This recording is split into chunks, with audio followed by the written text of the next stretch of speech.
नमस्कार, जय हिंद दोस्तों। तो आप सभी का बायली क्लासेज में स्वागत है। आज का अपना टॉपिक फिजिक्स से रहने वाला है। विद्युत धारा, इलेक्ट्रिक करंट पूरा कंप्लीट करेंगे आज वन शॉट में। ठीक है। बीपीएससी द्वारा 1.0, 2.0, 3.0 में जितना भी क्वेश्चन पूछा गया सारे क्वेश्चन को पूरा डिटेल के साथ हम लोग करते हैं। ठीक है। और ये जो अपना बुक है सामान्य अध्ययन, बीपीएससी द्वारा जितना भी क्वेश्चन पूछा गया इसमें सारा क्वेश्चन इसमें इंक्लूड है। ठीक है। यूथ कॉम्पिटिशन टाइम्स का ये बुक है। इसमें बीपीएससी द्वारा आज तक जितना भी क्वेश्चन आया है 1.0, 2.0 सब क्वेश्चन इसमें इंक्लूड है। और इसमें पूरा व्याख्या के साथ क्या किया है दिया गया है। और आप अगर पीडीएफ डाउनलोड करना चाहते हैं तो टेलीग्राम से जुड़ जाइए, डिस्क्रिप्शन में वो लिंक दिया गया है आपको। वहाँ पर जितना भी हम पीडीएफ डालते हैं सारा पीडीएफ वहाँ पर मौजूद है। बहुत सारे एनसीईआरटी का, लुसेंट का, बहुत सारा जो बुक है ना उस पर आपको पीडीएफ में के रूप में मिल जाएगा एकदम। जो जो जीएस वाला पोर्शन है, इम्पोर्टेंट वाला सब, घटना चक्र का बहुत सारा उस पर किताब डाला गया है। हिस्ट्री, ज्योग्राफी, पॉलिटी, साइंस सब कुछ डाला गया है उस पर। उसका करंट अफेयर भी करेंगे हम लोग। और उस पर आपका बिहार स्पेशल का भी पीडीएफ उस पर डाला गया है। तो जाके आप उस पर ज्वाइन कर लीजिए। जो भी पीडीएफ है आप उसको पढ़िए, रिवीजन कीजिए। तो चलते हैं हम आज अपने टॉपिक की तरफ, देखते हैं आज का पहला क्वेश्चन। आज का अपना टॉपिक है इलेक्ट्रिकल एंड इलेक्ट्रॉनिक्स। पूरा आज कंप्लीट करेंगे, एक ही एपिसोड में पूरा हम लोग देखेंगे। तो चलिए बढ़ते हैं क्वेश्चन की तरफ। एमीटर परिपथ के साथ डैश में जुड़ा रहता है। एमीटर किस में जुड़ा रहता है? आपका श्रेणी क्रम में जुड़ा रहता है। श्रृंखलाबद्ध क्या रहता है? ये जुड़ा रहता है। इसी के जगह पर आपका वोल्ट मीटर बोल देता था। किस क्रम में जुड़ा रहता है? वो समांतर क्रम में जुड़ा रहता है। तो चलिए देखते हैं। एमीटर विद्युत धारा की तीव्रता मापने वाला यंत्र है। यह श्रेणी क्रम सीरीज में जुड़ा रहता है, क्योंकि श्रेणी क्रम में समायोजित होने पर धारा क्या रहती है? करंट समान रहती है, वोल्टेज अलग अलग रहती है। ठीक है ना। अगर श्रेणी क्रम में जोड़ेंगे, श्रेणी क्रम में जोड़ने के बाद क्या होता है? करंट आपका क्या रहेगा? सेम रहेगा। अगर इसको इस प्रकार से जोड़ेंगे तो इसमें क्या रहेगा आपका? इसमें जो करंट रहेगा ना, तो करंट सब में सेम जाएगा। इसमें जाएगा करंट सब में सेम जाएगा।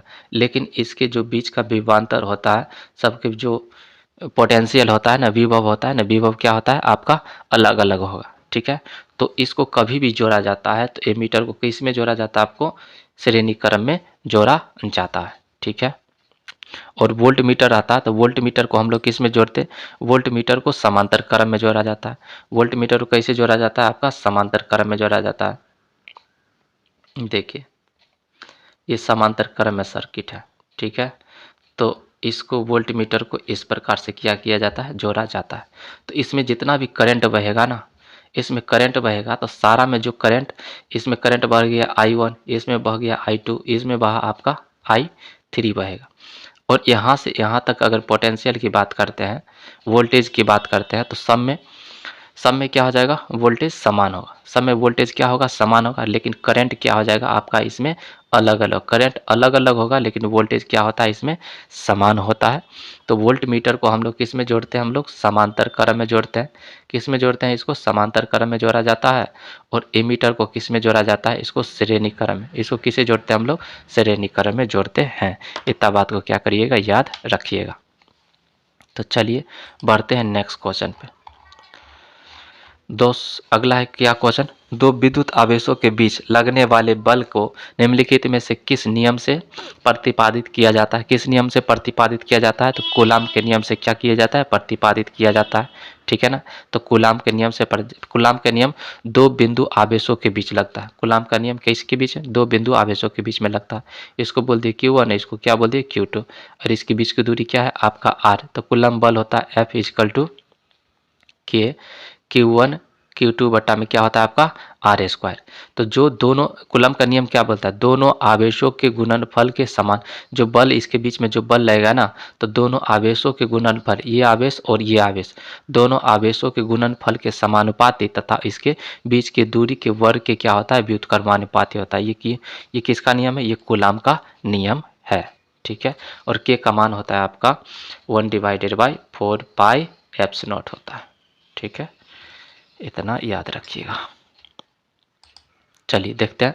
तो कौन सा हो जाएगा? आपका कूलाम का नियम हो जाएगा।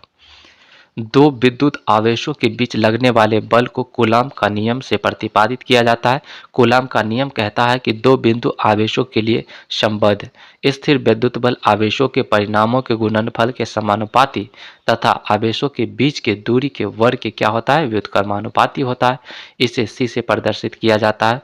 एक कूलाम बराबर कितना होता है, एक कूलाम बराबर होता है 1 एम्पियर पर सेकेंड। ठीक है ना, 1 सेकेंड में बहने वाली कुल धारा है ना 1 एम्पियर पर सेकेंड के बराबर होता है। चलिए अगला क्वेश्चन की तरफ बढ़ते हैं। किसी फैंसी खिलौनों में प्रयोग किया जाने वाला प्रकाश उत्सर्जक डायोड उत्सर्जित करता है। क्या उत्सर्जित करता है, आपका दृश्यमान प्रकाश क्या करता है, उत्सर्जित करता है। ये TRE 3.0 में क्या किया गया, पूछा गया। अगला देखते हैं। फैंसी खिलौने में प्रयोग किया जाने वाला प्रकाश उत्सर्जक डायोड LED दृश्यमान प्रकाश विजिबल लाइट उत्सर्जित करता है। रेडियो तरंगों का प्रयोग रडार, टेलीविजन आदि में किया जाता है, जबकि अल्ट्रावायलेट किरणों का प्राकृतिक स्रोत सूर्य और सूर्य यह अनुप्रस्थ तरंगों का उदाहरण है ना।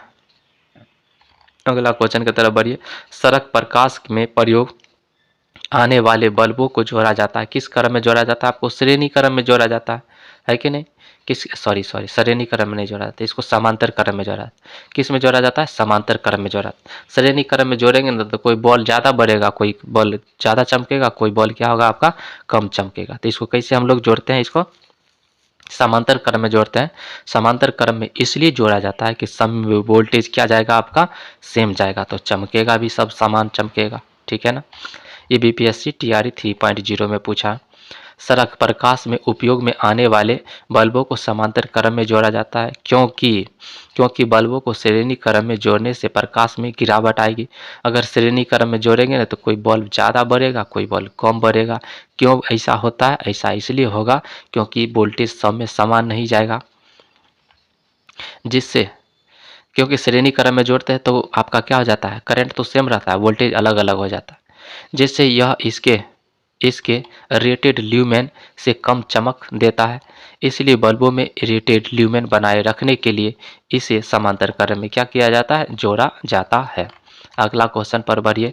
निम्न में से कौन सा गैर ओमिक प्रतिरोध का प्रतिनिधित्व करता है। कौन करता है, आपका टॉर्च बल्ब करता है। टॉर्च बल्ब देखिए 3.0 में पूछा। गैर ओमिक प्रतिरोध ओम के नियम का पालन नहीं करता है। उदाहरण के लिए अर्धचालक, डायोड, थर्मिस्टर और प्रकाश निर्भर प्रतिरोध एवं टॉर्च बल्ब शामिल है। ये घटक ओम के नियम का पालन नहीं करता है क्योंकि इनका प्रतिरोध वोल्टेज, तापमान या प्रकाश की तीव्रता के साथ बदलता रहता है, और ओम का नियम वहीं पर काम करेगा जहाँ पर क्या होगा, आपका तापमान कांस्टेंट रहेगा, टेम्परेचर सेम रहेगा, तब ये ओम का नियम क्या करेगा, काम करेगा। और वहाँ होता है भी समानुपाती क्या होता है, आपका आई। ये कांस्टेंट जो हटेगा ना, ये जो समानुपाती हटेगा ना तो इसके जगह पर एक कांस्टेंट आ जाता है, तो भी इक्वल टू क्या हो जाता है, आपका IR हो जाता है। ठीक है। और ये किस नियम पर काम, ये किसके लिए ये लागू होगा, जहाँ पर आपका क्या हो जाएगा, ओम का नियम वहीं लागू होगा जहाँ पर टेम्परेचर क्या रहेगा, आपका कांस्टेंट रहेगा, वहीं पर क्या होगा, लागू होगा। अगला देखते हैं हम लोग। अगला क्या आपका विद्युत धारा फ्यूज किस प्रकार पर कार्य करता है। विद्युत धारा फ्यूज किस प्रभाव पर कार्य करता है, तो आपका विद्युत धारा के तापीय प्रभाव पर कार्य करता है। ठीक है। देखते हैं। विद्युत फ्यूज विद्युत धारा के तापीय प्रभाव के सिद्धांत पर कार्य करता है।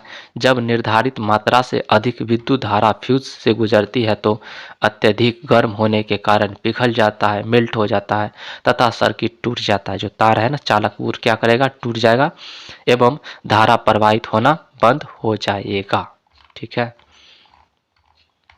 अगला देखते हैं। ओम के नियम के सत्यापन के लिए ध्यान रखने वाली बात क्या है। ओम के नियम के सत्यापन के लिए ध्यान रखने वाली बात क्या है, देख लेते हैं। एमीटर और वोल्ट मीटर श्रेणी क्रम में जोड़ा जाना चाहिए। गलत बात। एमीटर को तो श्रेणी क्रम में जोड़ देंगे, अब वोल्ट मीटर को नहीं जोड़ सकते हैं। एमीटर को श्रेणी क्रम में और वोल्ट मीटर को समांतर क्रम में जोड़ा जाना चाहिए। हाँ, ये बात ठीक है। एमीटर को श्रेणी क्रम में जोड़ा जाना चाहिए और वोल्ट मीटर को समांतर क्रम में जोड़ा जाना चाहिए। एमीटर को समांतर क्रम में और वोल्ट मीटर को श्रेणी क्रम में, ये उल्टा पुल्टा बात बोल रहा है। तो ऑप्शन क्या आ जाए आपका? बी सही हो जाएगा। देख लेते हैं विद्युत धारा के प्रवाह से संबंधित ओम के नियम में इसके तापमान के लिए एमीटर को श्रेणी क्रम में तथा वोल्ट मीटर को समांतर क्रम में जोड़ा जाना चाहिए। ओम के नियम के अनुसार यदि चालक की भौतिक अवस्था जैसे ताप आदि में कोई परिवर्तन न हो तो चालक के सिरों पर लगाया गया विभवांतर उसमें प्रवाहित विद्युत धारा के अनुक्रमानुपाती होता है या फिर समानुपाती होता है। भी समानुपाती क्या हो जाएगा आपका? आई। जब टेम्परेचर कांस्टेंट रहेगा तब तो क्या आ जाएगा? भी समानुपाती आई। ये समानुपाती हटेगा तो इसके जगह पर इक्वल टू आएगा और इसके जगह पर क्या आ जाएगा आपका? भी बराबर क्या आ जाएगा? आर। आर क्या है आपका? कांस्टेंट है। ये प्रतिरोध, आर को हम लोग प्रतिरोध बोलते हैं, आई को विद्युत धारा है, भी क्या है आपका? विभवांतर है। ठीक है, भी बराबर विभवांतर, आई बराबर एम्पियर।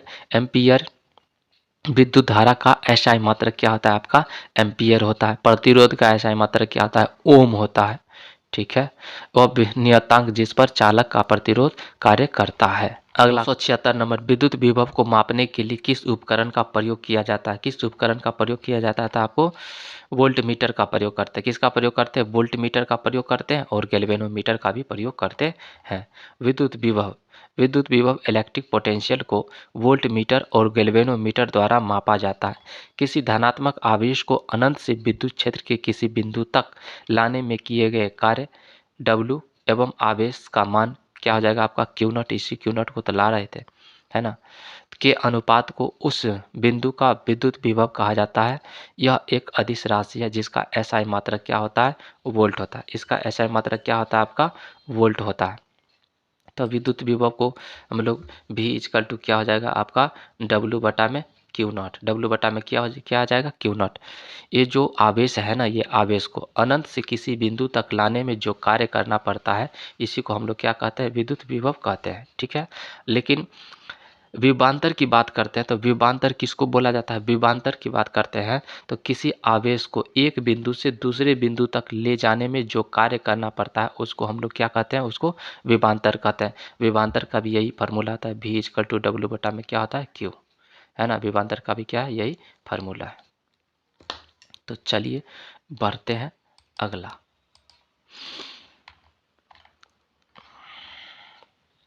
अनुपात कहा विभव कहा जाता है। यह एक कौन सी राशि है? अदिश राशि है ना। अदिश राशि किसको बोला जाएगा? जिसमें सिर्फ और सिर्फ परिमाण हो, दिशा ना हो, तो उसको क्या बोलेंगे? अदिश राशि। इसका ऐसा मात्रक क्या होता है आपका? वोल्ट होता है। इसका ऐसा मात्रक क्या होता है? वोल्ट होता है। अगला देखते हैं, बिजली गिरने के दौरान कौन सी घटना घटित होती है? बिजली गिरने के दौरान आपका होता है बिजली का निर्वहन होता है। बिजली क्या होता है? निर्वहन होता है, इलेक्ट्रिक डिस्चार्ज। बिजली गिरने के दौरान बिजली के निर्वहन की घटना घटित होती है। बिजली एक प्राकृतिक घटक है जिसमें विद्युत आवेश बादलों के बीच या बादलों एवं पृथ्वी के बीच एक बिंदु से दूसरे बिंदु तक यात्रा करता है। अगला क्वेश्चन की तरफ बढ़िए। निम्नलिखित में से कौन सा सही मेल है? कौन सा सही है, इस पर चलिए बात करते हैं। विद्युत मोटर क्या करता है? जो आटा चक्की वाला के यहाँ जाइएगा तो इलेक्ट्रिसिटी दिया जाता है मोटर में, तब उसका जो पुल्ली होता है ना, शाफ्ट, तब घूमता है, तब आटा पिसाता है। तो विद्युत मोटर क्या करता है? विद्युत ऊर्जा से यांत्रिक ऊर्जा में बदलता है। और सुरक्षा फ्यूज विद्युत धारा का तापीय प्रभाव पर काम करता है, यह बात सही है। विद्युत जनरेटर क्या करता है आपका? विद्युत जनरेटर आपको यांत्रिक ऊर्जा को विद्युत ऊर्जा में क्या करती है? ये परिवर्तित करती है जनरेटर। और ये किस पर काम करती है? आपका विद्युत चुंबकीय प्रेरण के सिद्धांत पर काम करती है। विद्युत चुंबकीय प्रेरण के सिद्धांत पर काम करती है कि नहीं? चलिए, विद्युत मोटर एक ऐसी युक्ति है जो विद्युत ऊर्जा को यांत्रिक ऊर्जा में परिवर्तित करती है। फ्यूज विद्युत धारा के ऊष्मीय प्रभाव पर आधारित है। यदि किसी उपकरण में खराबी के कारण अधिक करंट प्रवाहित होता है तो फ्यूज सर्किट को अवरुद्ध कर देता है, शॉर्ट सर्किट हो जाता है ना। और शॉर्ट सर्किट जब जो ही होगा, शॉर्ट सर्किट कहीं होगा तो फ्यूज क्या करेगा, आपका उड़ जाएगा, है ना, टूट जाएगा। और फ्यूज जो ही टूटेगा तो आपका जो भी इक्विपमेंट है, यंत्र है, वो खराब होने से क्या हो जाएगा, आपका बच जाएगा। विद्युत जनरेटर विद्युत चुंबकीय प्रेरण के सिद्धांत पर कार्य करता है। विद्युत जनरेटर विद्युत चुंबकीय प्रेरण के सिद्धांत पर क्या करता है, कार्य करता है। अगला है विद्युत मोटर। विद्युत मोटर क्या करता है, विद्युत ऊर्जा को यांत्रिक ऊर्जा में बदलता है। और जनरेटर का क्या काम है, आपका यांत्रिक ऊर्जा को विद्युत ऊर्जा में बदलना। चलिए अगला क्वेश्चन की तरफ बढ़िए। डायोड को प्रयोग में लाया जाता है, किस में प्रयोग लाया जाता है, दिष्टकारी के रूप में प्रयोग में लाया जाता है। डायोड को दिष्टकारी के रूप में प्रयोग में लाया जाता है। डायोड का निर्माण अर्धचालक को बोले तो सेमीकंडक्टर, सिलिकॉन और जर्मेनियम से किया जाता है। अगला देखते हैं क्वेश्चन। एक है आपका जूल है, एक कूलम है, आपका ए एम्पियर है। तो विभवांतर का एसआई मात्रक क्या होता है, विभवांतर का एसआई मात्रक वही वाला बात याद रखिए, V इजकल टू डब्ल्यू बटा में क्यू। याद रखिए V इजकल टू क्या आ जाएगा, उसका W बटा में क्यू।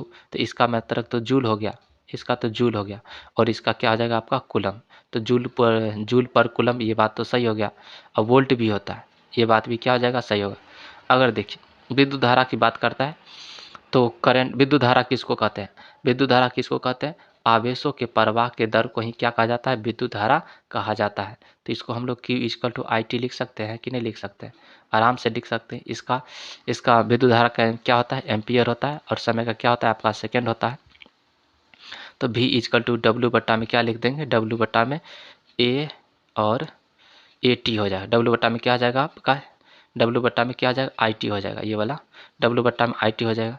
इसका मात्रक होता है एम्पियर और इसका होता है सेकेंड।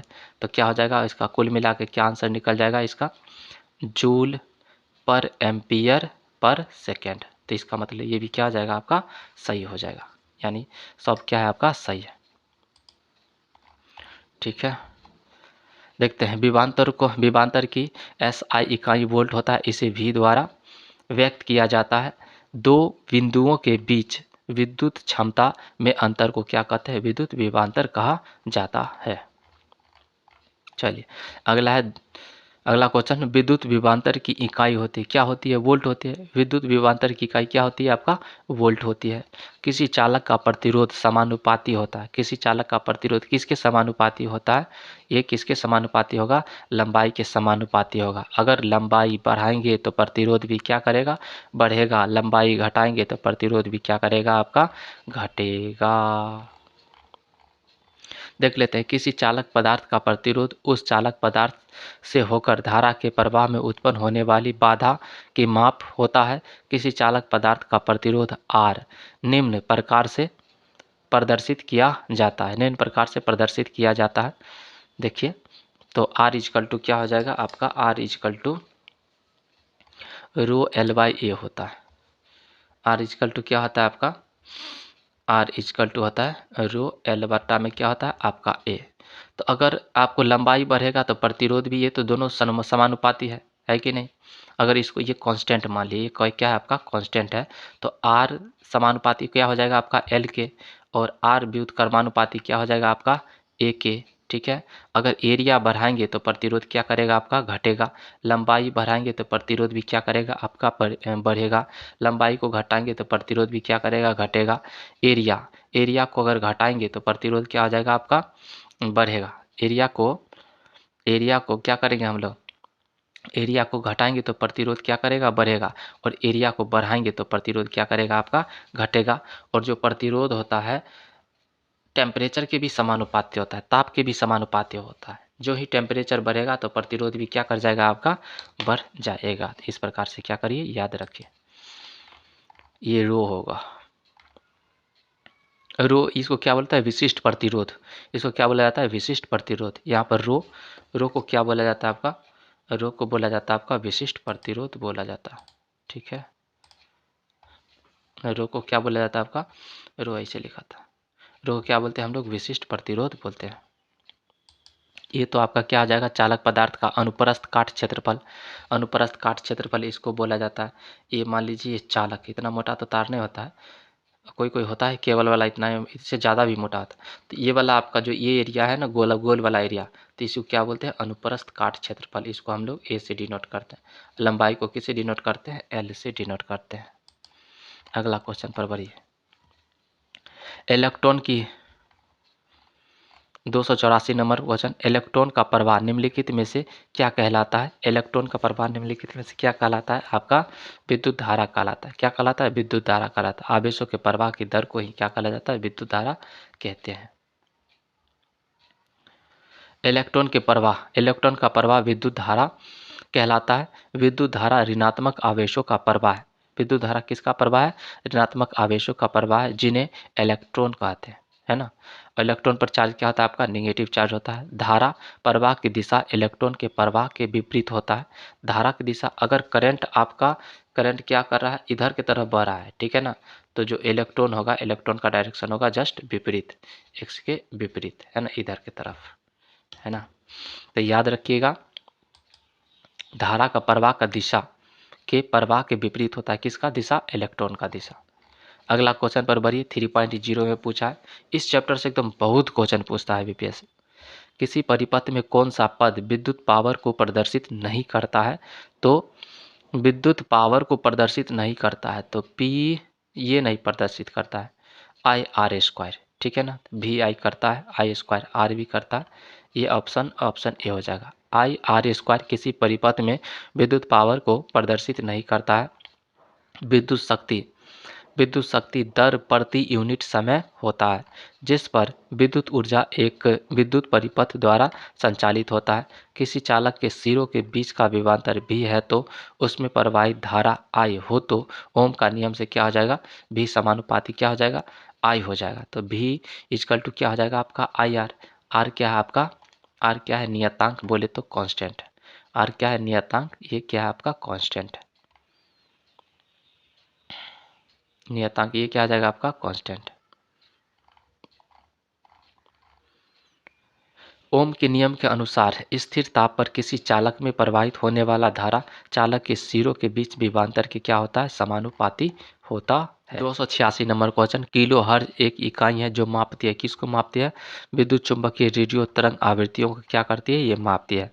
किलो हर्ज एक इकाई है जो विद्युत चुंबकीय रेडियो तरंग आवृत्तियों को क्या करती है, ये मापती है। अगला क्वेश्चन क्या है आपका, निम्न में से कौन सा प्रबल विद्युत अपघट्य नहीं है। प्रबल विद्युत अपघट्य नहीं है, तो आपका क्या है, H2CO3, ठीक है ना।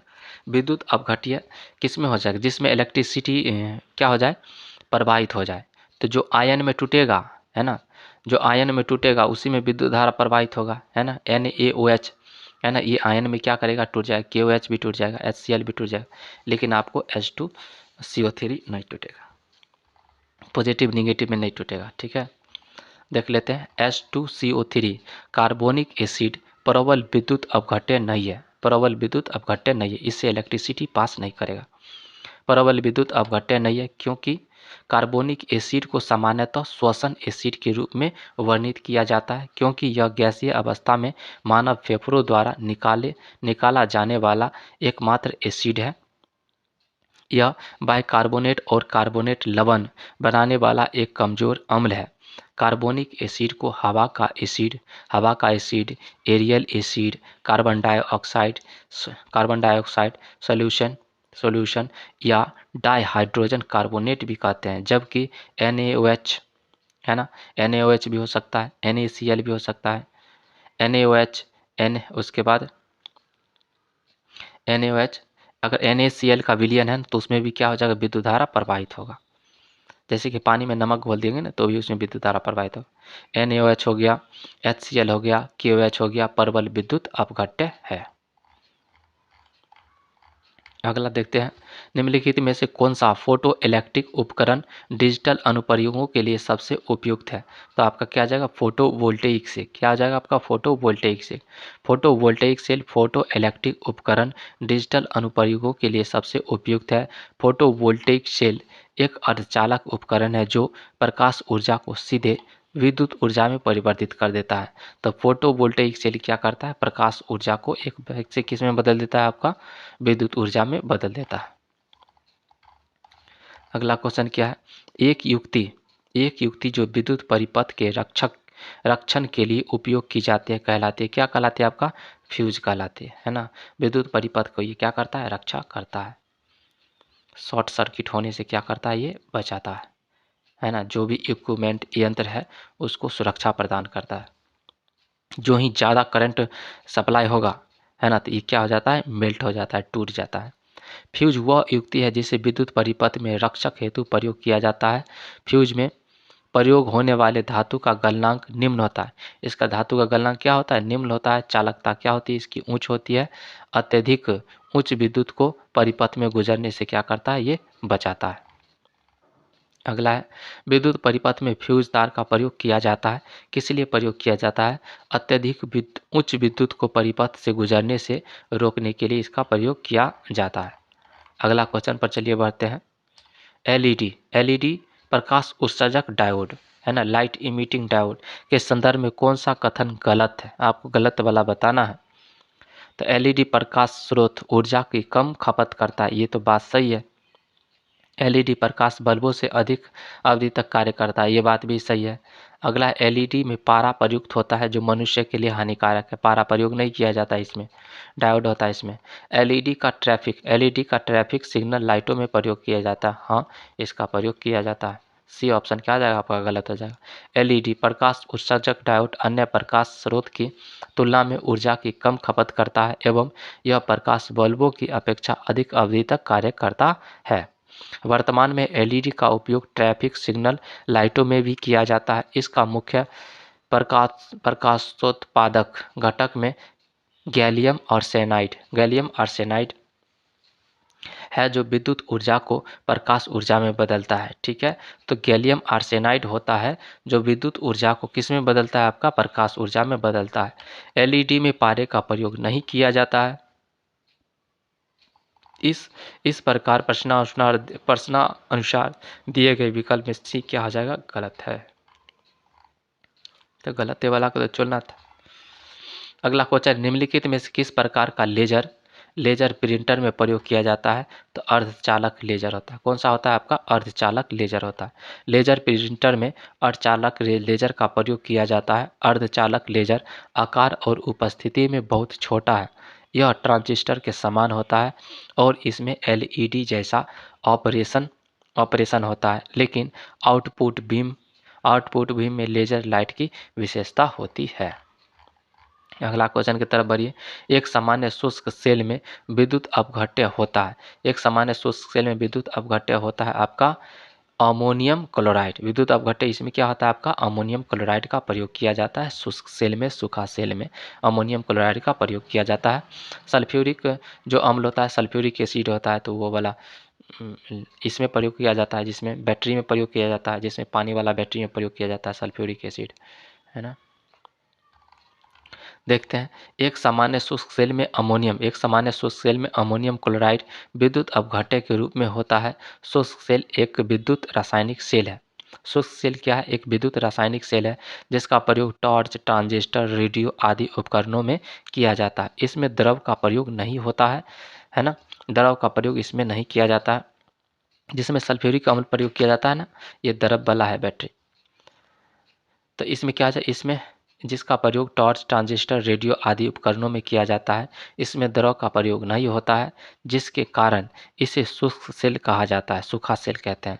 शुष्क सेल में एक जस्ते के बर्तन में manganese dioxide, ammonium chloride, carbon आदि का मिश्रण भरा रहता है। इसमें जस्ते का बर्तन कैथोड का कार्य करता है। जो जस्ते का जो बर्तन होता है किस तरह काम करता है, आपका कैथोड का कार्य करता है। इसमें अमोनियम क्लोराइड विद्युत अपघट्य के रूप में प्रयोग होता है। कुछ उच्च ऊर्जा को बैटरी में अमोनियम क्लोराइड की जगह जिंक क्लोराइड का प्रयोग किया जाता है। कुछ उच्च ऊर्जा की बैटरी में क्या किया जाता है, अमोनियम क्लोराइड की जगह जिंक क्लोराइड का प्रयोग किया जाता है। अगला क्वेश्चन की तरफ बढ़िए। निम्नलिखित में से कौन सा धारा में ऊष्मीय प्रभाव पर आधारित नहीं है? ऊष्मीय प्रभाव पर आधारित आपका ट्यूबलाइट नहीं है, विद्युत प्रेस भी है, विद्युत हीटर भी है, फिलामेंट युक्त विद्युत बल्ब भी है। जो फिलामेंट वाला विद्युत बल्ब अभी भी आता है मार्केट में, वो उसमें फिलामेंट लगा रहता है ना, टंगस्टन का फिलामेंट लगा रहता है। विद्युत प्रेस जो आयरन होता है उसमें नाइक्रोम का तार लगा रहता है। विद्युत हीटर में इसमें किसमें लगा रहता है? इसमें नाइक्रोम का तार लगा रहता है। ट्यूबलाइट धारा के उसमें प्रभाव पर आधारित नहीं है। किसी भी प्रतिरोध युक्त चालक में विद्युत धारा के प्रवाहित होने से विद्युत ऊर्जा को ऊष्मीय ऊर्जा में परिवर्तन होने की घटना को विद्युत धारा का तापीय प्रभाव कहते हैं। इसके कारण इलेक्ट्रिक हीटर या रूम हीटर, विद्युत बल्ब, विद्युत प्रेस आदि इस पर कार्य करता है ना। विद्युत धारा के कौन से प्रभाव पे? विद्युत धारा के ऊष्मीय प्रभाव पर काम करता है। अगला क्वेश्चन पर बढ़िए। वह उपकरण जो ईंधन के रासायनिक ऊर्जा को सीधे विद्युत ऊर्जा में बदल देता है। तो रासायनिक ऊर्जा को किस में बदल देता है? विद्युत ऊर्जा में बदल देता है। उसको सांद्रता सेल, गैल्वेनिक सेल या ईंधन सेल क्या कहा जाता है? इसमें BC। तो गैल्वेनिक सेल और ईंधन सेल कहते हैं। इसको क्या कहते हैं? गैल्वेनिक सेल और ईंधन सेल कहते हैं। ईंधन की रासायनिक ऊर्जा को सीधे विद्युत ऊर्जा में बदलने के लिए गैल्वेनिक सेल एवं ईंधन सेल दोनों का प्रयोग किया जाता है। अगला देखते हैं डायनमो। डायनमो क्या करता है बताइए? यांत्रिक ऊर्जा को क्या कर देता है? आपको विद्युत ऊर्जा में परिवर्तित कर देता है। ये डायनमो क्या करता है? आपका यांत्रिक ऊर्जा को विद्युत ऊर्जा में परिवर्तित करता है। डायनमो शब्द ग्रीक शब्द डायनामिक से व्युत्पन्न हुआ है, जिसका अर्थ होता है पावर या शक्ति। डायनमो का क्या अर्थ होता है? ये पावर होता है, ग्रीक शब्द है डायनमो। इसका अर्थ होता है पावर या शक्ति। मूल रूप से यह विद्युत जनरेटर का दूसरा नाम है। डायनमो के द्वारा यांत्रिक ऊर्जा बोले तो मैकेनिकल एनर्जी को विद्युत ऊर्जा में परिवर्तित किया जाता है। विद्युत जनरेटर का सिद्धांत विद्युत चुंबकीय प्रेरण पर आधारित होता है। इसका प्रयोग प्रत्यावर्ती धारा को पैदा करने के लिए एवं दिष्ट धारा जनित्र का उपयोग दिष्ट धारा को पैदा करने के लिए किया जाता है। ठीक है ना, प्रत्यावर्ती धारा को पैदा करने के लिए एवं दिष्ट धारा जनित्र का उपयोग दिष्ट धारा को पैदा करने के लिए किया जाता है। विद्युत जनित्र में एक आयताकार कच्चे लोहे की कुंडली होती है, जिस पर तांबे के तार लिपटे रहते हैं। इस कुंडली को आर्मेचर कहा जाता है। आर्मेचर को घुमाने के लिए जो यांत्रिक कार्य किया जाता है, वही कार्य विद्युत ऊर्जा के रूप में प्राप्त होता है। यानी जनरेटर जो है उसमें क्या दिया जाता है? आपको यांत्रिक ऊर्जा से वो किस में बदल देता है? उसको विद्युत ऊर्जा में बदल देता है। अगला क्वेश्चन, टरबाइन व डायनमो से बिजली प्राप्त करने में किस ऊर्जा को विद्युत ऊर्जा में परिवर्तित किया जाता है? तो आपको मैकेनिकल ऊर्जा होता है। जैसे टरबाइन को किससे घुमाया जाता है? उसका पानी का फोर्स दिया जाता है या फिर वेपर दिया जाता है, उससे उसको घुमाया जाता है, तब इलेक्ट्रिसिटी मिलती है। और डायनमो भी वही होता है, पीछे इंजन लगा रहता है और डायनमो को क्या करता है? आगे आर्मेचर होता है। आर्मेचर को क्या किया जाता है? आर्मेचर के शाफ्ट को घुमाया जाता है। ठीक है ना, तब जाके क्या होता है? इलेक्ट्रिसिटी जनरेट होती है। अगला देखते हैं। एक कूलम आवेश को 6 वोल्ट की बैटरी से गुजारने पर किया गया कार्य होगा। कितना कार्य होगा आपका? तो क्या होगा? एक कूलम आवेश को 6 वोल्ट की बैटरी से गुजारने पर किया गया कार्य आपका क्या हो जाएगा? 6 जूल हो जाएगा। क्या हो जाएगा? 6 जूल, है ना। V इक्वल टू क्या पता है आपको? W बटा में Q पता है। तो आपको कार्य निकालना है, तो कार्य बराबर क्या आ जाएगा? Q इंटू V आ जाएगा, जो कि आपको वोल्टेज दिया गया कितना? 6 दिया गया है और आवेश कितना दिया गया? 1 कूलम दिया गया है, तो कितना हो जाएगा? 6 गुना 1। इसी के जगह पर आपको बोल देता 5 कूलम। 5 कूलम आवेश को 6 वोल्ट के बैटरी से गुजारने पर कितना कार्य करेगा? तो 5 यहाँ पर रखते कहाँ? ये यहाँ पर अगर मान लीजिए कि 1 के जगह पर रखते हैं 5, तो यहाँ पर Q के जगह पर क्या रखते हैं? 5 और V के जगह पर रखते हैं 6, तो कितना कूलम हो जाता है? कितना जूल हो जाता है आपका? 6 पंचा 30 जूल हो जाता है। इस प्रकार से ये फार्मूला याद रखिए। यहाँ पर 1 दे, 5 दे, 10 दे, 20 दे और यहाँ 6 के जगह पर 30 दे, 40 दे, 50 दे, 150 दे। ठीक है ना, आप आंसर निकाल लीजिएगा एकदम आराम से। अगला है, एक कंडक्टर का प्रतिरोध सीधे अनुपातिक होता है। एक कंडक्टर का जो चालक होता है ना, इसका प्रतिरोध सीधे अनुपातिक होता है। किसकी होता है? लंबाई के अनुपातिक होता है। अगर लंबाई बढ़ाएंगे तो चालक का प्रतिरोध भी क्या हो जाएगा? आपका बढ़ जाएगा। चलिए देखते हैं, एक कंडक्टर चालक का प्रतिरोध उसके लंबाई के सीधा अनुपातिक होता है, जबकि एक चालक का प्रतिरोध अनुप्रस्थ काट के क्षेत्रफल के व्युत्क्रमानुपाती होता है ना। तो अनुप्रस्थ काट क्षेत्रफल के व्युत्क्रमानुपाती होता है और लंबाई के समानुपाती होता है। अगला क्वेश्चन क्या है आपका? यदि आप 60 वाट का एक इलेक्ट्रिक बल्ब प्रतिदिन 5 घंटे प्रयोग करते हैं, प्रतिदिन कितना घंटा प्रयोग करते हैं? 5 घंटे प्रयोग करते हैं। 30 दिन में कितने यूनिट बिजली का खपत होगा? प्रतिदिन किया जाता है कितना आपका, कितना किया जाता है? प्रतिदिन किया जाता है 5 घंटा। तो एक दिन में कितना हो गया आपका? 60 गुना 5 कितना हो गया? 6 5 30। एक दिन में कितना हो गया आपका? 300 वाट। एक दिन में 300 वाट। एक महीना में ये 30 वाला महीना है, तो गुने 30 है ना, तो कितना हो जाएगा आपका? 000 मारिए और 3 दिया 9 है ना, इतना हो गया। और इसको हमको किस में चेंज करना है? इसको चेंज करना है आपको यूनिट में। तो 1000 से क्या करना है आपको? भाग दे देना है। तो कितना हो जाएगा आपका? 9। कितना हो जाएगा आपका? 9 यूनिट। आंसर आ गया आपका 9 यूनिट। इस प्रकार से क्या कीजिएगा? निकालिएगा, है ना। लेकिन अब एक और सवाल बनाइए। तो आप जो 60 वाट दिए है ना, तो 60 वाट के जगह पर आपको यूज करना है, आपको 60 वाट के यूज कीजिए आपको 100 वाट, है ना। 100 वाट का बल्ब है और उसको प्रत्येक दिन 10 घंटा जलाते हैं। बताइए कितना यूनिट बिजली आएगा एक महीना में? कितना यूनिट बिजली आएगा आपका एक महीना में? बोलिए कितना यूनिट आएगा? 60 के जगह पर कितना इस्तेमाल किए हम लोग? 100। तो 100 कितना देर जलाते हैं एक दिन में? 10 घंटा। तो कितना हो गया एक दिन में? बताइए कितना हो गया? 1000 हो गया, 1000 हो गया। और हमको कितना दिन चलाना है? 30 वाला महीना में चलाना है। तो इसको क्या करेंगे? 30 से मारेंगे 3, और इस पर कितना जीरो मार देंगे आपका? 4 को जीरो मार 3 को जीरो मार देंगे, 4 को जीरो मार दिए। कितना हो गया आपका? 30,000 हो गया ना। कितना वाट हो गया आपका? 30,000। 30,000 वाट हो गया। तो 30,000 वाट में हम क्या करेंगे? 1000 से भाग दे देंगे। 1000 से जो ही भाग दे देंगे तो 3 को शून्य हमारा क्या हो जाएगा? डिलीट हो जाएगा और आपका बचेगा 30। कितना यूनिट आएगा बिजली बिल? 30 यूनिट बिजली बिल आएगा। अगर मान लीजिए 6 रुपये यूनिट है, तो 6 रुपये यूनिट क्या मार देंगे? 6 तिरिक 18 है ना। कितना रुपया आएगा? 180 रुपया आएगा। इस प्रकार से निकालिएगा खटाखट।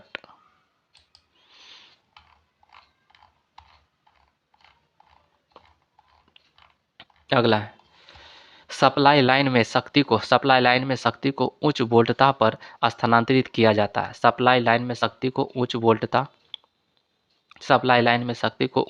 पर स्थानांतरित किया जाता है आपका शक्ति क्षय को न्यूनतम करने हेतु। शक्ति क्षय को क्या करने हेतु? न्यूनतम करने हेतु। सप्लाई लाइन में शक्ति को उच्च वोल्टता पर स्थानांतरित किया जाता है जिससे कि शक्ति क्षय को न्यूनतम किया जा सके, है कि नहीं। अगला क्वेश्चन, जब एक विद्युत उपकरण का स्विच बंद कर दिया जाता है तो डैश डिस्कनेक्ट हो जाता है। क्या डिस्कनेक्ट हो जाता है आपका? लाइव वायर डिस्कनेक्ट हो जाता है। स्विच उसी में लगाया जाता है जो लाइव वायर है ना, हम लोग गर्म तार बोलते हैं। स्विच उसी में लगाना चाहिए, ये नहीं कि आपको जो अर्थ वाला वायर है तो उसमें नहीं, फेज वाला में लगाया जाता है कि नहीं। तो क्या आ जाएगा? लाइव वायर का जो कनेक्शन है ना, वो कट जाएगा। विद्युत स्विच एक सर्किट के भीतर विद्युत प्रवाह को नियंत्रित करने के उद्देश्य से कार्य करता है। इसका प्रयोग विद्युत धारा के प्रवाह को बाधित या आरंभ करने के लिए किया जा सकता है। एक लाइव वायर से जुड़ा होता है, अतः इसे बंद करने पर लाइव वायर डिस्कनेक्ट हो जाता है। नंबर 303, चित्र में दिए गए परिपथ में एमीटर 2 एम्पियर पढ़ता है, यानी एमीटर जो मेजर करता है 2 एम्पियर, यानी आई का मान कितना हो गया आपका? 2 है ना। और उसके बाद पढ़ता है प्रतिरोध आर का मान ज्ञात कीजिए। यह आपका इस प्रतिरोध का मान दिया गया आपका 2 ओम, इस प्रतिरोध का मान आपको निकालना है। और यहाँ पर वोल्टेज दिया गया आपको 6 वोल्ट। तो ओम के नियम से निकालेंगे हम लोग। किसके नियम से निकालेंगे? ओम के नियम से निकालेंगे। 1 एम्पियर इसका आंसर आएगा। ओम के नियम क्या बोलता है? V equal to I R, है ना। V equal to IR। तो V हमें पता है, V क्या, विभवांतर I धारा, R प्रतिरोध है ना। V बराबर कितना पता है आपको, 6 वोल्ट पता है। करंट कितना है आपका, 2 एम्पियर है। I बराबर कितना हो जाएगा, 2। V equal to IR formula है, इस पर पुट कीजिएगा। वोल्टेज कितना होगा, 6, करंट आपका 2, और आपको 2 प्लस आर, 2 प्लस आर किस लिए किया गया है, देख लीजिए। 2 प्लस आर इसलिए किया गया है कि इस प्रतिरोध का जो मान है 2 ओम दे दिया गया है, लेकिन इसका हम लोग क्या करना है, निकालना है।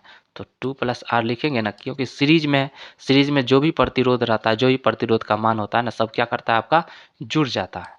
ठीक है, तो क्या आपको बोल दिया गया यहाँ पे 2 प्लस आर बोल दिया गया आर के जगह पे। तो अब को ये वाला को इस पार ले आइए, 2 प्लस आर, तो क्या आ जाएगा, इसको चल जाएगा इस पार, तो 6/2 में क्या हो जाएगा आपका, 6/2 हो जाएगा, बराबर क्या आ जाएगा आपका 3। अब देख लीजिए 2 प्लस आर बराबर 3 हो गया। तो आर हमको निकालना है, तो 2 को क्या करेंगे, उधर भेज देंगे। तो आर बराबर कितना आ जाएगा आपका, 1 ओम आ जाएगा। जो एक आर बचा हुआ था उसका कितना प्रतिरोध हो जाएगा आपका, 1 ओम हो जाएगा। अगला क्वेश्चन के अंदर, तप्त तार एमीटरों का प्रयोग निम्न में से किसके मापन के लिए होता है। तप्त तार एमीटर का प्रयोग निम्न में से किसके मापन के लिए होता है, तो आपका AC और DC दोनों के लिए प्रयोग किया जाता है। तप्त तार एमीटर का प्रयोग निम्न में से किसके मापन में होता है, तो आपका किस में होता है, AC और DC दोनों के लिए होता है। देख लेते हैं, तप्त तार एमीटरों का प्रयोग AC और DC दोनों प्रकार के धाराओं के मापन हेतु प्रयोग किया जा सकता है। एमीटर एक ऐसी युक्ति है जिसका प्रयोग किसी भी परिपथ में प्रवाहित धारा का मान ज्ञात करने या मापने के लिए होता है। यह अत्यंत कम प्रतिरोध वाली युक्ति है। इसकी सहायता से धारा का मापन करने के लिए इसको परिपथ में हमेशा श्रेणी क्रम में लगाया जाता है। 305 नंबर क्वेश्चन, एक फ्यूज तार की धारा क्षमता निर्भर नहीं करती है, किस पर निर्भर नहीं करती है, तार की लंबाई पर निर्भर नहीं करती है, और तार की परिधि पर निर्भर करती है, तार के पदार्थ पर निर्भर करती है, इसमें प्रवाहित धारा पर भी क्या करती है, निर्भर करती है। एक फ्यूज तार की धारा क्षमता तार के लंबाई पर निर्भर नहीं करती है, बल्कि फ्यूज तार की धारा क्षमता तार के परिधि, तार के पदार्थ और इसमें प्रवाहित धारा पर निर्भर करती है। उल्लेखनीय है कि ताप बढ़ाने, गर्म करने पर धातुओं की प्रतिरोधकता क्या हो जाती है, बढ़ जाती है, जबकि अर्धचालक पदार्थों की प्रतिरोधकता क्या होती है, घट जाती है ना। तो याद रखिएगा, ताप बढ़ाने पर धातुओं की प्रतिरोधकता क्या हो जाती है, धातु का जो तार है उसकी प्रतिरोधकता क्या हो जाएगा, आपका बढ़ जाएगा, जबकि अर्धचालक पदार्थों की प्रतिरोधकता क्या होती है, घट जाती है। तापमान बढ़ाने पर धातु या वैद्युत चालकता घटती है ना। तापमान बढ़ाने पर धातु की वैद्युत चालकता भी क्या होती है, आपका घटती है, क्योंकि तापमान बढ़ने से इलेक्ट्रॉनों की ऊर्जा बढ़ जाती है। तापमान बढ़ने से इलेक्ट्रॉनों की ऊर्जा क्या हो जाती है, बढ़ जाती है।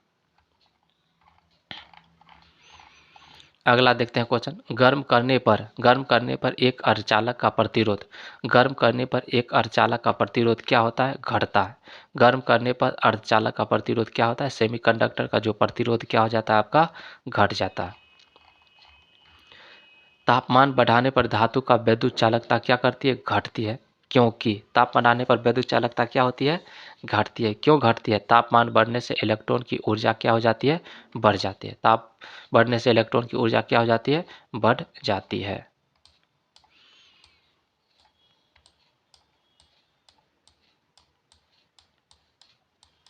308 नंबर क्वेश्चन, ओम मीटर मात्रक है। ओम मीटर किसका मात्रक है, आपका प्रतिरोधकता का मात्रक क्या है, आपका ओम मीटर है, और प्रतिरोध का मात्रक क्या है, आपका ओम होता है।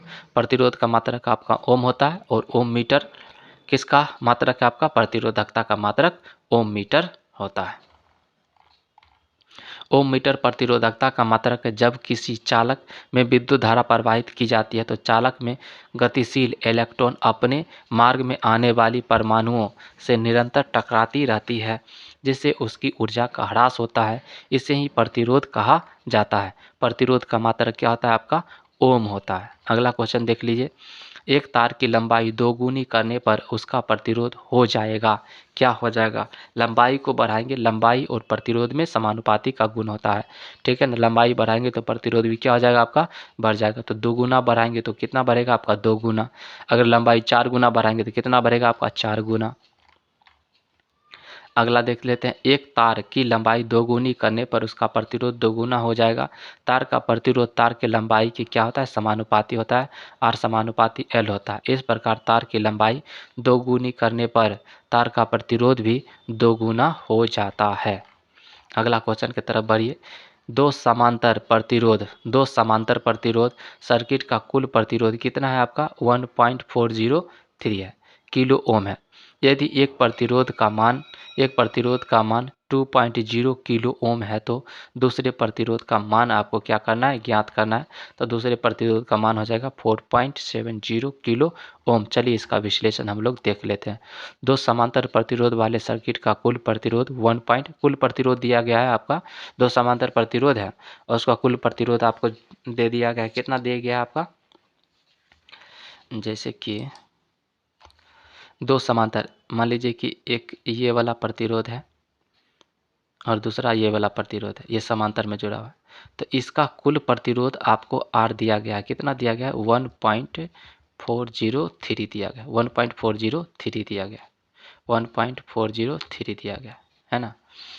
तो इतना दिया गया है। तो हम लोग समांतर प्रतिरोध के लिए हम लोग एक फार्मूला जानते हैं, 1/R=1/R1 प्लस 1/R2, ये जानते हैं। और ये कुल प्रतिरोध हमको क्या किया गया है, दिया गया है। तो 1/R1 और 1/R2, R2 की जगह पर हमको एक प्रतिरोध का क्या कर दिया गया, मान दे दिया, एक प्रतिरोध का मान दे दिया गया। देख लीजिए, इसमें से एक प्रतिरोध का मान आपको 2.0 किलो ओम दे दिया है।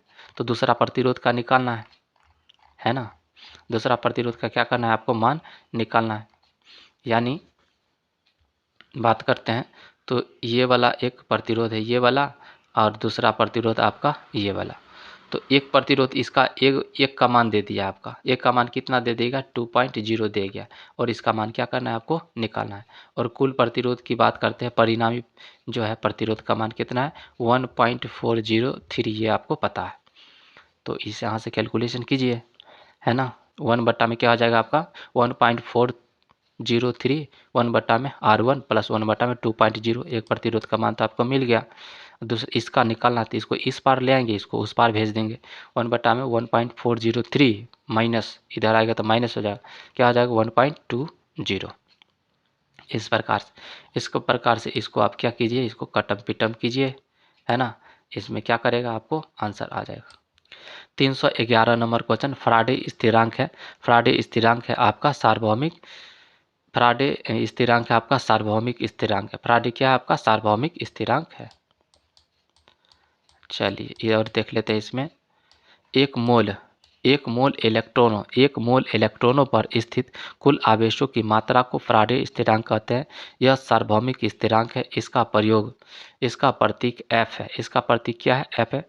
वर्तमान में फराडे स्थिरांक का स्वीकृत मान कितना है आपका, F बराबर है 96,485.3365 कूलम पर मोल होता है ना। 96,485.3365 कूलम मोल होता है, एक फराडे का मान होता है। अगला क्वेश्चन पर चलिए, 100 वाट की 10 बल्ब हर दिन 1 घंटे तक जलाए जाए तो प्रतिदिन होने वाला ऊर्जा का खपत कितना होगा। 100 वाट का बल्ब तो कितना हो जाएगा आपका, 1 यूनिट।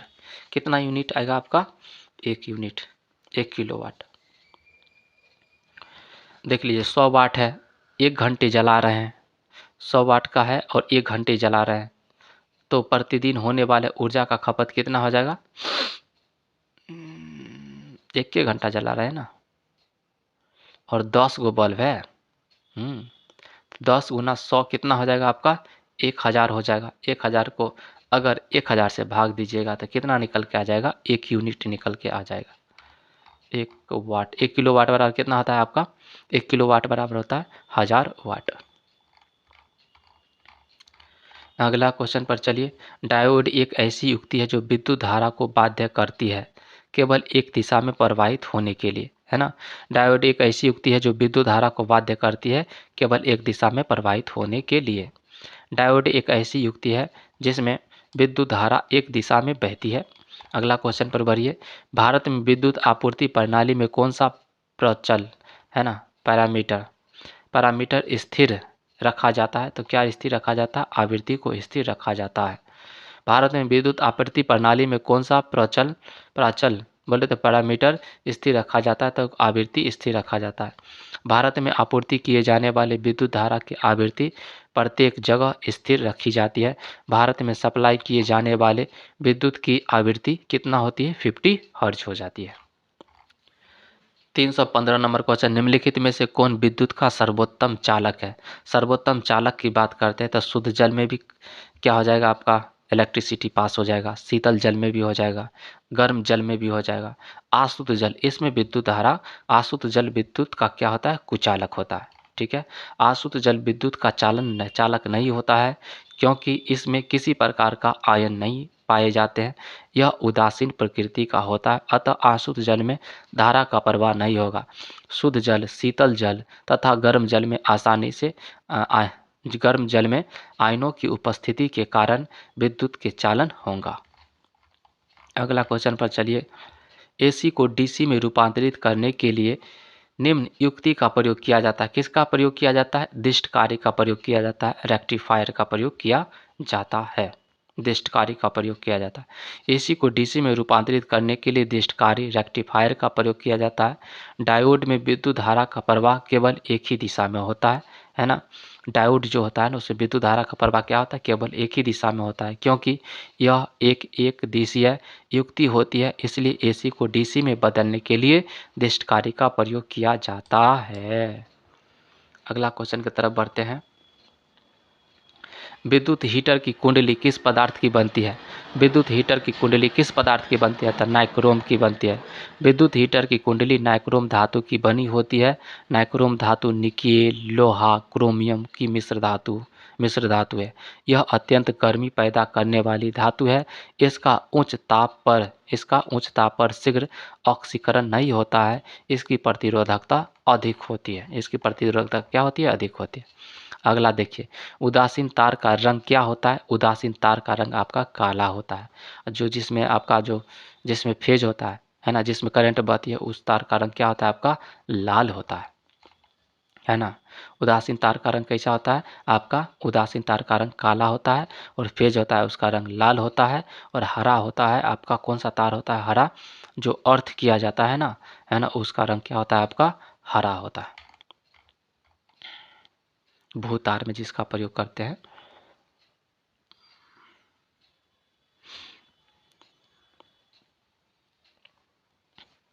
चलिए, घरों में प्रदान की जाने वाली तार धारा में 3 प्रकार के तार, विद्युत में या जीवित लाइव या उदासीन तथा भूतार अर्थ प्रयोग किए जाते हैं।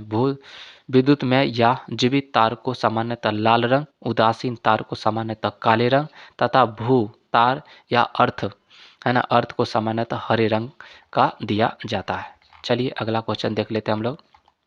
एक इलेक्ट्रिक मीटर में 220 वोल्ट लाइन पर वोल्टेज के साथ जोड़ा जाता है। जो इलेक्ट्रिक मीटर है और उसको 220 वोल्ट लाइन पर वोल्टेज के साथ क्या किया जाता है? उसको जोड़ा जाता है। 4.4 किलोवाट खर्च होता है। हीटर में प्रवाहित विद्युत धारा बताइए। यानी आपको पूरा खर्च कितना होता है? आपको खर्च होता है इतना किलोवाट, इतना पावर क्या होता है? आपका खर्च होता है। 4.4 किलोवाट खर्च होता है।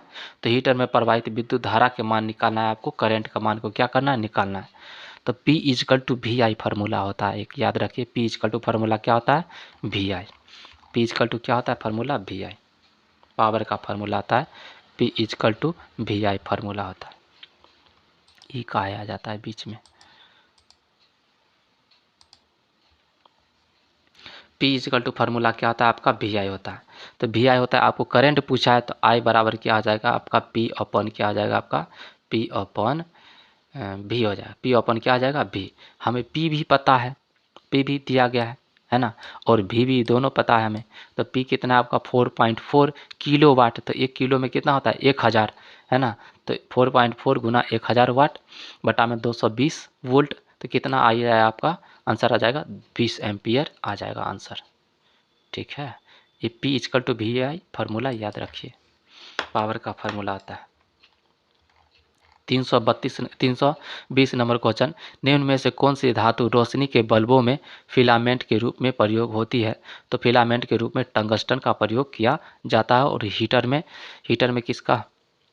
हीटर में नाइक्रोम का प्रयोग किया जाता है, लेकिन बल्ब का जो एलिमेंट वो फिलामेंट होता है उसमें टंगस्टन का प्रयोग किया जाता है। टंगस्टन नामक धातु का प्रयोग उच्च गलनांक के कारण विद्युत बल्बों में रोशनी उत्पन्न करने के लिए किया जाता है। टंगस्टन का अन्य प्रमुख उपयोग काटने के औजार, शल्य चिकित्सा के यंत्र आदि की मिश्र धातुओं में किया जाता है। अगला क्वेश्चन, फ्यूज का सिद्धांत है। फ्यूज का सिद्धांत है विद्युत का ऊष्मीय प्रभाव के सिद्धांत पर कार्य करता है। कौन? आपका फ्यूज करता है। फ्यूज का सिद्धांत विद्युत के ऊष्मीय प्रभाव पर काम करता है। यह टीन और सीसा का मिश्र धातु होता है।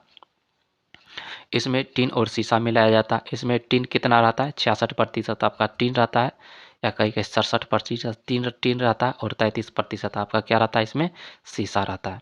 का बना निम्न द्रव्यनांक और उच्च प्रतिरोध रहता है। इसका गलनांक क्या होता है? निम्न होता है, और उच्च प्रतिरोध शक्ति वाला तार होता है, जिसका प्रयोग मुख्य विद्युत केंद्र को क्षतिग्रस्त होने से बचाने के लिए किया जाता है। किसी कारणवश उच्च धारा प्रवाहित होने पर तार गल जाता है और विद्युत सर्किट भंग हो जाते हैं। विद्युत सर्किट क्या हो जाती है? आपकी भंग हो जाती है, टूट जाती है, करंट आगे नहीं बढ़ेगा। अगला है, आमतौर पर सुरक्षा फ्यूज लगाने के लिए प्रयोग होने वाला तार किस पदार्थ का बना होता है? तो टीन का बना होता है और सीसा का बना होता है। टीन और सीसा का बना होता है। ऑप्शन क्या जाएगा आपका? डी हो जाएगा। अगला क्वेश्चन की तरफ बढ़िए। बिजली की खपत का बिल किसके मापन पर आधारित होता है? तो आपका वाट शक्ति पर क्या होता है? आधारित होता है। क्या हो जाएगा? केवल एक हो जाएगा, वाट।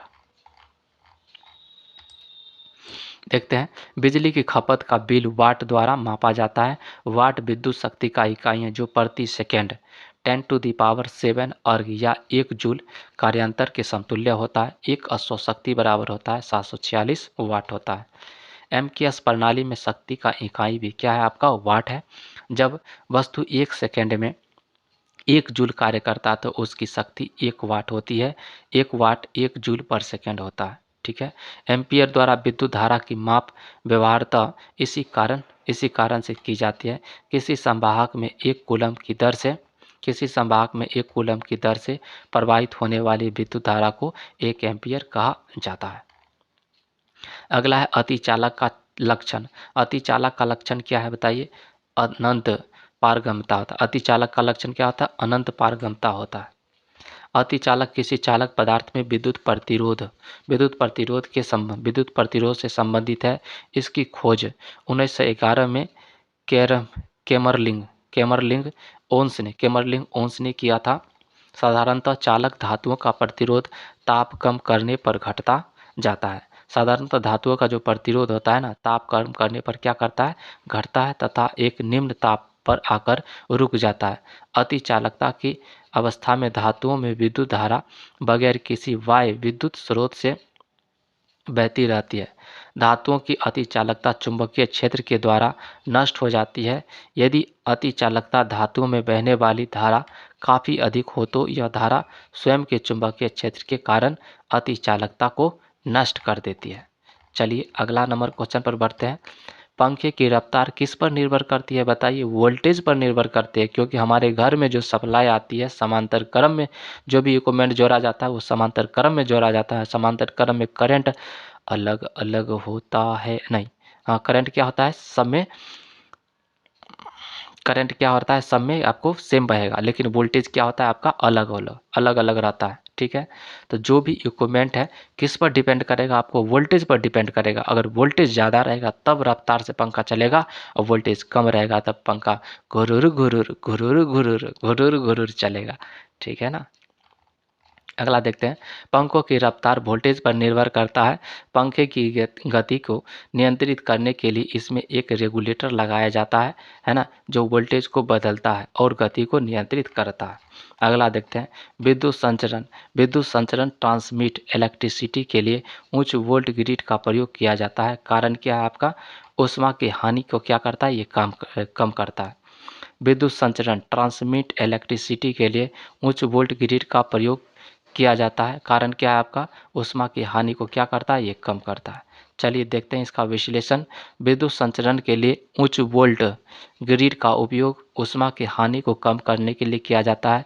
उच्च वोल्टेज पर संचरण होने पर विद्युत संचरण होने पर प्राथमिक विद्युत संचरण होने का प्राथमिक कारण दक्षता में क्या है, वृद्धि करना है। जैसे जैसे विद्युत संचरण लंबी दूरी तक होती है वैसे वैसे ऊर्जा में ह्रास भी होने लगता है। हाई वोल्टेज ट्रांसमिशन में वोल्टेज अधिक होने से करंट कम होता है। करंट में कमी होने से कंडक्टरों में प्रतिरोध क्षय कम होगा और इस प्रकार ऊष्मा की हानि क्या होगी, आपकी कम होगी, है कि नहीं। आज का क्या हो गया, ख़त्म हो गया। पूरा इलेक्ट्रिकल एंड इलेक्ट्रॉनिक्स वाला जो भी टॉपिक था उससे जितना भी क्वेश्चन बना था सारे को हम लोग कंप्लीट किए। और कल हम लोग पढ़ेंगे मैग्नेट।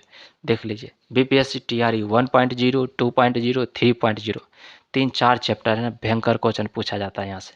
पहला आपका प्रकाश वाला चैप्टर, उसके बाद इलेक्ट्रिसिटी वाला चैप्टर, और उसके बाद चुंबक वाला चैप्टर, और आपका उधर गति वाला जो चैप्टर है ना, ये मैकेनिक्स जो चैप्टर है यांत्रिकी, वहाँ से एकदम क्वेश्चन एकदम पूरा भर भर के डालता है। तो 3-4 गो टॉपिक कंप्लीट कर लीजिए, आपको एक भी सवाल मिस नहीं होगा। ठीक है, तो आज का एपिसोड हम लोग यहीं तक रखते हैं, फिर मिलते हैं नेक्स्ट एपिसोड में। तब तक के लिए bye, take care, love you all. मस्त रहिए, स्वस्थ रहिए, रिवीजन करते रहिए। टेलीग्राम पर जितना भी आपका पीडीएफ है सारा आपका डाला गया है, आप जाके डाउनलोड कीजिए और वहाँ से रिवीजन कीजिए।